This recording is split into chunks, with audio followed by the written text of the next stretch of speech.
Parler de la crise sociale généralisée, tout secteur confondu en France et en Europe. Alors il y en a qui disent oui, les Français ils sortent pour fêter la victoire de la France au Mondial de foot 2018 en Russie, mais ils ne sont pas capables de se rassembler pour manifester. Eh bien si, mais il faut consulter les médias alternatifs pour se rendre compte de l'ampleur du rassemblement à chaque fois. Alors là je vais vous lire un article qui est tiré de France Info TV et qui est repartagé par ERTV. Hôpital psychiatrique, soignants au bord de la crise de nerfs. D'après certains, on les oblige à être maltraitants, je cite, comme en EHPAD, où les soignants n'ont même plus le temps de faire leur travail consciencieusement, tellement ils ont de personnes à qui apporter des soins. Pendant 16 jours, des soignants qui se surnomment les perchés ont élu domicile sur le toit des urgences de l'hôpital psychiatrique du Havre pour réclamer plus de moyens face à des conditions d'hospitalisation qu'ils jugent inhumaines. Ils viennent de signer un accord avec leur direction, mais pour eux, le combat ne fait que commencer.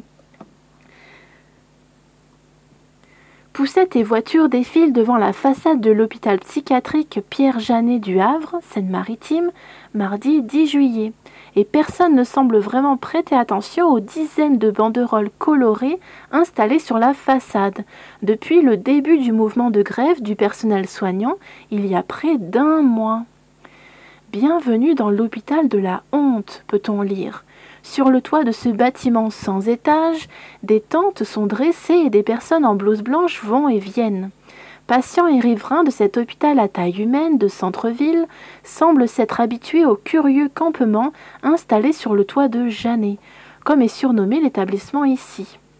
Là, on voit en image l'entrée de l'hôpital Pierre-Janet du Havre, en Seine-Maritime, situé en plein centre-ville, donc en juillet 2018.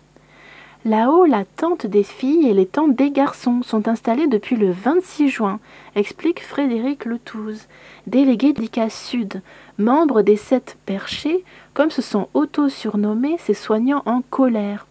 Voix fatiguée, les traits tirés, l'infirmier cache mal son anxiété. Je cite. On a rendez-vous avec la direction ce mardi après-midi pour acter un accord de sortie du mouvement. On espère que ça va aboutir parce que là, physiquement et psychiquement, ça devient dur. Le pire, c'est les urgences. Voilà plus de 2 semaines qu'une équipe de soignants occupe nuit et jour le toit des urgences sous un soleil de plomb. Drapés dans leurs blouses, Ophélie, Sylvia, Joanne et Frédéric sont devenus les porte-voix de leurs collègues en souffrance. Soutenus par l'ensemble du personnel soignant de l'hôpital, ils se battent contre les conditions d'accueil et de soins maltraitantes qu'ils se disent forcés d'infliger à leurs patients. Le soin, c'est pas du gardiennage, est-il inscrit en lettres rouges sur un drap blanc. D'après eux, c'est pourtant ce à quoi est souvent réduite la mission des infirmiers et aides-soignants de l'établissement, qui doivent composer au quotidien avec 220 à 230 patients pour seulement 192 lits.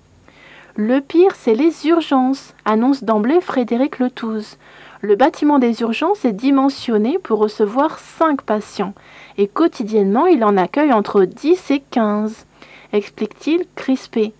Contactée par France Info, la direction reconnaît elle-même une suroccupation chronique, donc une suroccupation qui ne finit jamais. Les patients ont zéro intimité, beaucoup dorment par terre, sur un matelas à même le sol. On est revenu au temps de l'asile.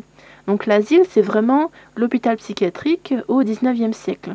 Il y a eu, il y a quelque temps, une très bonne exposition à Paris à ce niveau-là, comme quoi les patients n'étaient pas traités comme des êtres humains jusqu'à à peu près la deuxième moitié du XXe siècle, dans ce genre d'institution. Imaginez, vous êtes hyper mal, vous arrivez aux urgences et on vous propose un matelas par terre, avec un patient à 10 cm de vous, lui aussi en crise. Et vous allez vous sentir mieux, poursuit Ophélie entre 2 bouffées de cigarettes. Dans l'unité Féroé, où l'on soigne les détenus, un petit parloir sans fenêtre et sans toilette fait office de chambre. À l'intérieur, un matelas posé au sol. Parce que voilà, il y a des cas assez graves, mais il y a aussi des gens qui viennent tout simplement pour une déprime, une dépression, qui ont besoin d'être hospitalisés en maison de repos. Pour les repas, les soignants composent là encore avec les moyens à leur disposition. Les patients mangent souvent sur une chaise, leur plateau sur les genoux. On n'a pas assez de tables, souffle Frédéric Letouze. Oui, il s'agit bien d'un article concernant les conditions de travail en France au XXIe siècle. Véronique Bélanger, psychologue au service Equinox, réservé à l'hospitalisation des adolescents, s'inquiète. Aux urgences, il y a des personnes atteintes de graves troubles psychiques qu'on ne devrait pas laisser à côté d'adolescents. Des jeunes de 14 ans peuvent se retrouver enfermés 2 à 4 jours dans des conditions déplorables avant d'obtenir une place dans le service qui leur est dédié. Véronique Bélanger, psychologue. Pour les protéger des adultes, les soignants se retrouvent souvent obligés d'enfermer ces patients à clé dans leur chambre, une méthode anxiogène et violente, dénonce Sylvia. Les problèmes de place ne concernent pas uniquement les urgences à l'hôpital Pierre-Janet.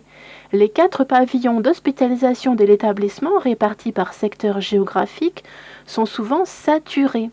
Pourtant, Martin Trelka, directeur du groupe hospitalier, refuse toujours d'ouvrir le pavillon d'Elos, récemment rénové. Celui-ci permettrait la mise à la disposition de 22 lits supplémentaires. Je cite. C'est une consigne du ministère, manifestement.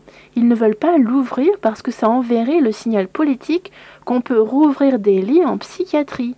Et ça donnerait peut-être envie à d'autres hôpitaux de demander davantage de lits. C'est aberrant, explique Johan, aide-soignant et perché lui aussi depuis le début du mouvement. Alors on nous propose dans cet article également plusieurs vidéos sur les accords passés et sur la visite de François Ruffin à Pierre-Janet notamment. Fin de cette dépêche, ciao.